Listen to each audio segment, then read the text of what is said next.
Finalmente, a fase 2 do mangá de Boruto começou, com os primeiros spoilers já sendo revelados. Muitas coisas aconteceram no futuro de Konoha, onde dessa vez os personagens estão mais adultos e uma nova narrativa sobre os eventos envolvendo Boruto e seus amigos finalmente chegou em nossas mãos. E então no vídeo de hoje vamos comentar sobre tudo que já vazou sobre o primeiro capítulo de Boruto, True Blue Vortex. E caso você tenha ficado curioso e é novo por aqui, se possível se inscreva no canal, coloca a gente que hoje tem. Então, bora! Pois bem, meus amigos, começando então o vídeo de hoje, precisamos destacar que muito dos contextos desses spoilers ainda estão um pouco confusos. E talvez eu tenha até que dividir esse material em dois para que a gente possa comentar um pouco sobre o roteiro e depois um pouco sobre mudanças gerais que o Kishimoto aplicou não somente aos personagens, mas também à narrativa geral do mangá. E segundo esses spoilers, esse então seria um capítulo especial com 50 páginas. A capa do capítulo é o Boruto, já com seu visual mais imponente do time skip, onde é enfatizado o começo dessa nova fase, com o capítulo sendo de fato o capítulo 1 de Blue Vortex, e não o capítulo 81 de Boruto. Começando, obviamente, como um novo mangá, onde o capítulo 1 se chama Boruto.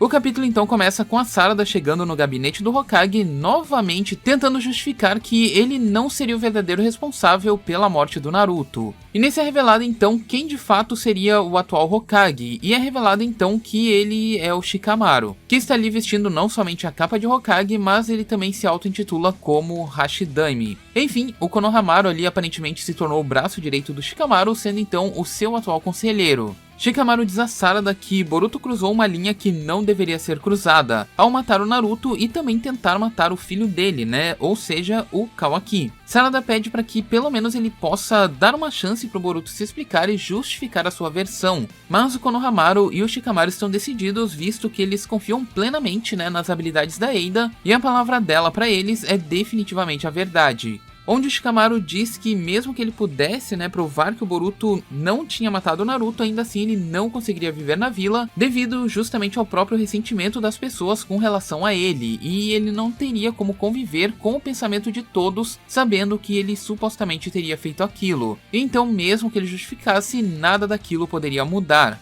Sarada parece discordar da decisão, ela meio que debocha ali de toda a situação, e o Shikamaru diz que se ela continuar assim, com esse comportamento meio rebelde, ela nunca vai deixar de ser uma genin. Ela então retruca dizendo que o Sasuke também foi um traidor, assim como o Boruto, e aí o Shikamaru rebate dizendo que isso não tem nada a ver com o Sasuke, e sim com ela e como ela se comporta como um ninja da Folha. Ela diz então que o sétimo Hokage, mesmo quando genin, ele deixou a vila para salvar o Sasuke, e como um companheiro ninja, ele também cometeu o crime de deixar a vila, mas depois de tudo isso, ele acabou ainda conseguindo se tornar o Hokage, e que para ela, a inspiração dela é o Naruto e não o Shikamaru. Sendo assim, ela acabou completamente com o Shikamaru com esse argumento.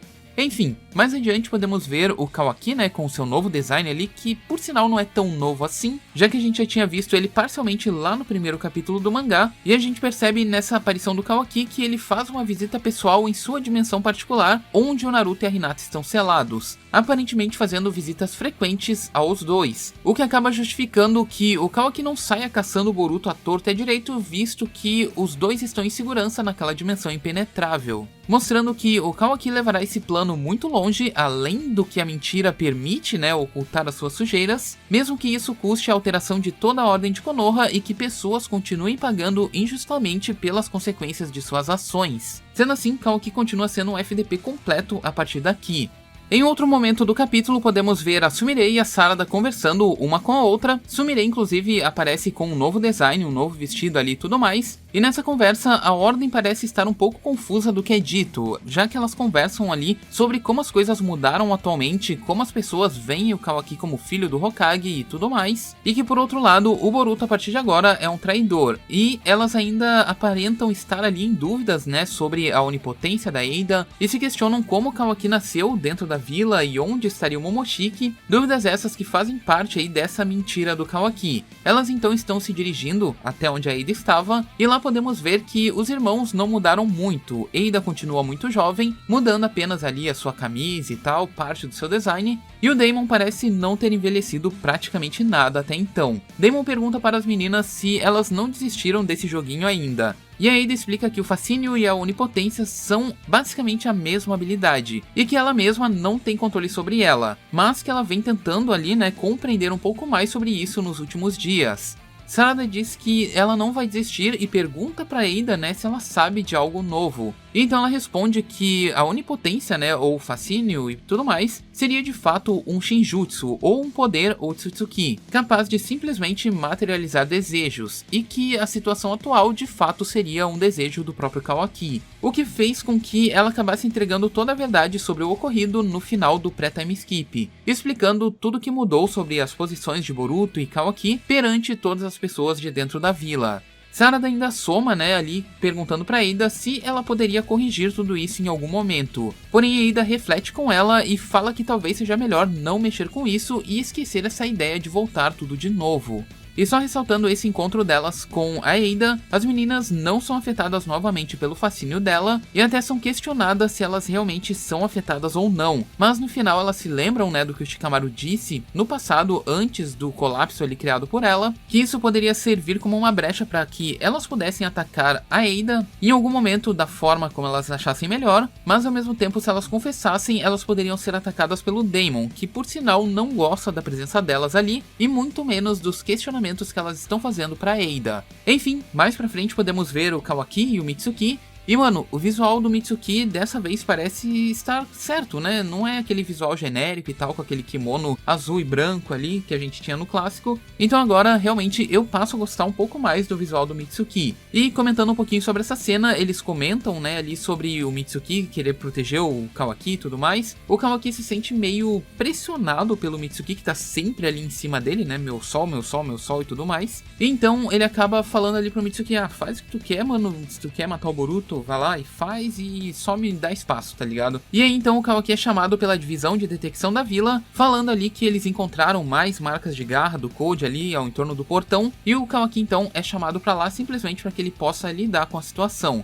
Ao sair de lá, Mitsuki se questiona ali, né, se o Kawaki realmente seria o seu sol, assim como ele falava pro Boruto e tal. Enfim, partindo daqui, mais adiante podemos ver um pouco dos outros personagens que aparecem no capítulo, como por exemplo o caso da Himawari, que dessa vez aparentemente está treinando para se tornar uma ninja, e ela aparece então treinando juntamente com a Chocho, com um visual totalmente remodelado e também com cabelo um pouco mais longo. O time 10 também aparece ali, né, o Shikada e o Inojin com um visual um pouco diferente. A gente vai falar um pouquinho sobre eles mais adiante, mas eu já digo pra vocês que o Inojin tá feião. Enfim, sobre o diálogo entre eles, a Himawari diz ali, né, que todos podem acabar ficando com raiva dela, mas ela ainda de fato acredita no Boruto e também acredita que até mesmo com tudo isso, talvez o Naruto ainda possa estar vivo em algum lugar. Depois disso, então, a gente vai para os arredores da vila e o Kawaki chega lá, né, com a divisão que tinha chamado ele, e ele começa então a encolher as marcas de garra que o Code tinha deixado por lá, onde o Kawaki utiliza ali o dojutsu dele, né, para fazer essa ação, e podemos ver que dessa vez o seu poder está completo, já que seu dojutsu está exatamente como víamos no rosto do Ishiki Otsutsuki, mostrando que o poder do Kawaki está definitivamente totalmente desenvolvido a partir de agora. Os ninjas e o Kawaki ali então, eles estão discutindo, né, todos sabem ali que o Code tem um exército e tudo mais, só que o foco dele ainda é em cima do Boruto. Porém isso ainda não exclui a possibilidade que o Code possa acabar atacando Konoha a partir dali, já que o Kawaki descobre que os ninjas foram marcados ali com marcas de garra e tudo mais, mostrando que uma investida do Code pode acabar chegando a qualquer momento. Dito isso então, Konoha é invadida pelo exército do Code através das marcas de garra que ele marcou ali em pessoas aleatórias que adentraram a vila, e o caos então se instala dentro da vila e pessoas inocentes começam a ser atacadas. Inclusive tem um figurante com a mesma roupa do Naruto lá do Shippuden. Pois bem, Sarada então faz parte ali da resistência, ela é atacada ali pelos garras sujas do Code, e ela consegue meio que fazer frente ali contra os inimigos, porém o que ela não contava é que ela cairia diretamente de frente com o Code, que dessa vez a ameaçava de verdade. Code pergunta para Sarada se ela sabe onde o Boruto está, pois ele já o caça há cerca de 2 anos. Porém a Sarada responde que faz 3 anos que o Boruto partiu da vila, confirmando assim o tempo total do time skip que tivemos, né, desde que o Boruto fugiu. Code então esteticamente ainda mantém o seu último visual, porém dessa vez ele tem uma cicatriz no seu olho esquerdo, o que indica que após 1 ano que o Boruto fugiu, Code provavelmente enfrentou tanto ele quanto Sasuke em uma batalha que deixou marcas permanentes no rosto de Code para sempre. Code diz então que ele cansou de procurar o Boruto durante esses últimos 2 anos,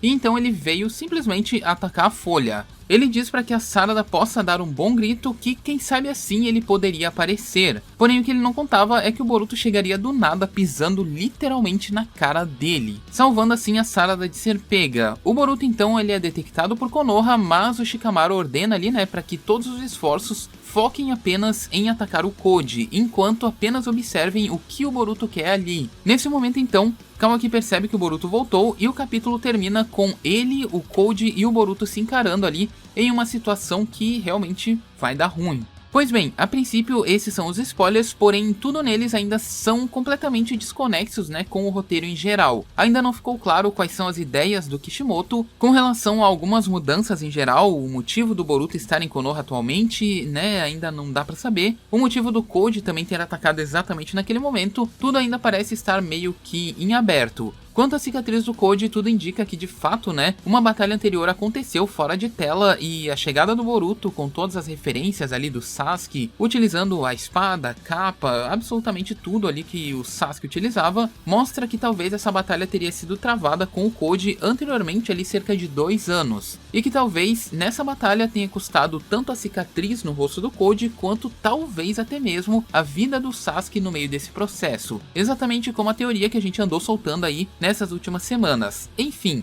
Kishimoto tá brincando com a gente, Kishimoto tá brincando ali com relação a achar que o Sasuke realmente estava morto, exatamente como foi no começo lá de Boruto mesmo. Com relação ao Naruto estar morto ou não, então a gente ainda não sabe sobre isso. E sobre o fato do Boruto ser tão rápido e fazer frente com o Koji, mostra o quanto os poderes dessa nova geração estão evoluídos atualmente, em que Boruto evoluiu tanto a ponto de fazer frente com o Koji sem o limitador ainda com o karma desativado. Enfim, temos muitos mistérios ainda sobre esses spoilers, sobre esse capítulo, e inicialmente eles confirmam o que comentamos anteriormente, né, mas ainda não contextualizam tudo que saiu sobre o material. Em breve, certamente eu estarei retornando com outro vídeo, né, pra gente comentar sobre os designs e tal ali dos personagens, o que mudou de fato da fase 1 pra fase 2, então por hora é isso aqui. Se você gostou desse vídeo, deixe seu gostei, a gente se vê logo mais, tamo junto e é nóis!